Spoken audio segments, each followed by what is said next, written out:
एक लेबल लेते हैं और लेबल पे क्वेश्चन लिख लेते हैं। तो क्वेश्चन क्या है,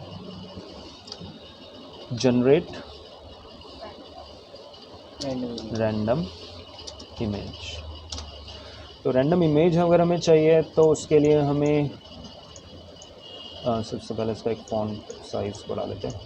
तो सबसे पहले हमें एक चाहिए इमेज बॉक्स या पिक्चर बॉक्स लेते हैं। पिक्चर बॉक्स का साइज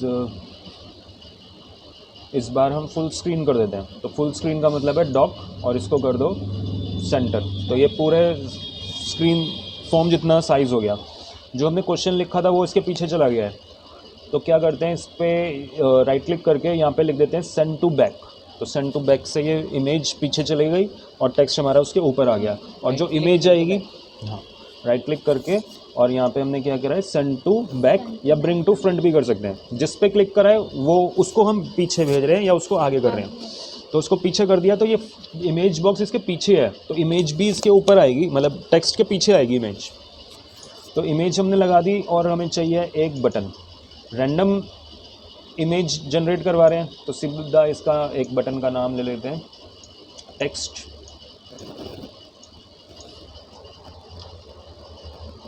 जनरेट इमेज। ठीक है, जनरेट इमेज, और इस पे क्लिक करके हमें कोडिंग करनी होगी। तो सबसे पहले कोडिंग के लिए हमें क्या चाहिए होगा, कोडिंग के लिए सबसे पहले हमें कोडिंग के लिए क्या चाहिए होगा, एक लेबल लेते हैं। लेबल किस लिए ले रहे हैं, रैंडम नंबर जनरेट करवाने के लिए। तो हमें पहले रैंडम नंबर जनरेट करवाएंगे। 4 इमेजेस ले रहे हैं, 1 to 4 एक रैंडम नंबर जनरेट करवाएंगे और फिर उसके अकॉर्डिंग हमें इमेज लगाएंगे। तो रैंडम हमने पढ़ रखा है, उसके लिए हमें या रैंडम क्लास है, रैंडम का rnd equals to new random.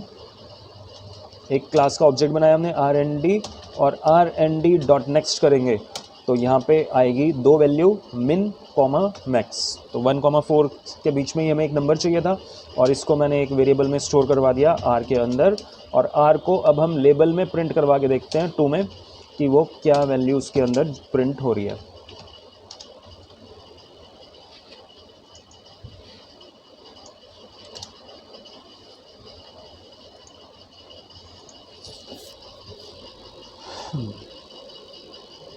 तो यहाँ पे जब हम इस पर क्लिक करेंगे तो यहाँ पे 1, दोबारा क्लिक करा 3, 1, 2 भी आ रहा है, 4 नहीं आ रहा। तो इसमें एक कम वैल्यू आ रही है, यानी कि हमें यहाँ पे क्या लिखना होगा, 5, और 4 को इंक्लूड नहीं कर रहा था तो हमने यहाँ पे 5 लिखा। इस बार 4 भी आ रहा है और 1 भी आ रहा है। ठीक है, तो ये सारी चीज़ें हमारी वैल्यू अभी वो आ जाएगा, बीच में तो वैल्यू आ ही जाएंगी। तो हमारा 1 to 4 वैल्यू आ चुकी है r के अंदर। अब हमें क्या करना है, चेक करना है कि वो वैल्यू क्या है। तो इफ़ r इक्वल्स टू 1, अगर 1 है तो हमें कौन सी इमेज लगानी है पिक्चर बॉक्स में। तो पिक्चर बॉक्स के अंदर जो मेथड था वो था लोड, और लोड के अंदर है URL। तो URL हमारी इमेजेस जहाँ पर है यही वाली, इसका इमेज का पाथ कॉपी करा डबल स्लैशेस के साथ,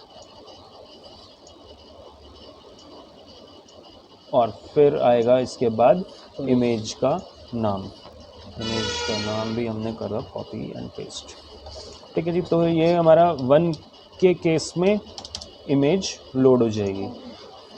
और इसी तरह से अब हमें क्या करना है, 4 इमेजेस हैं तो r की अगर वैल्यू 2 है, 3 और 4, और यहाँ पे एल्स लगा देते हैं। एल्स का मतलब है कि इन चारों कंडीशंस में से केवल एक ही बार एग्जीक्यूट होगा। वो ऐसा नहीं है कि चारों कंडीशन एग्जीक्यूट होंगी, 4 में से एक ही बार एग्जीक्यूट होगा। तो एल्स लगा दिया, पहले ये होगी या ये या ये, तो based on the random value. तो अब हमें चेंजेस क्या करने हैं, हर बार इमेज का नाम चेंज करना होगा। तो ये एक इमेज, ये दूसरी इमेज, थर्ड इमेज और फोर्थ इमेज। और जिस तरह से 4 लिए हैं, ज़्यादा भी ले सकते हैं, कितनी भी इमेजेस लो। तो ये हमारी हो चुकी है क्लियर, और ये लोड कर देगा, प्रोग्राम कंप्लीट।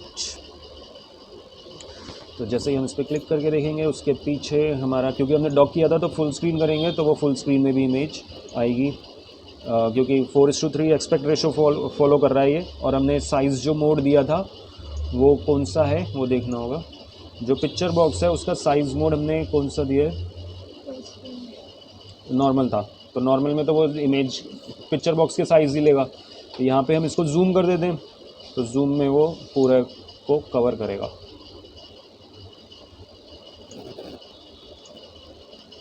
सेंटर में आ रहा है लेकिन वो पूरा कवर अभी भी नहीं कर रहा, तो इसके लिए स्ट्रेच कर लेते हैं। स्ट्रेच में तो वो स्ट्रेच कर देगा उस इमेज को और वो कवर कर देगा।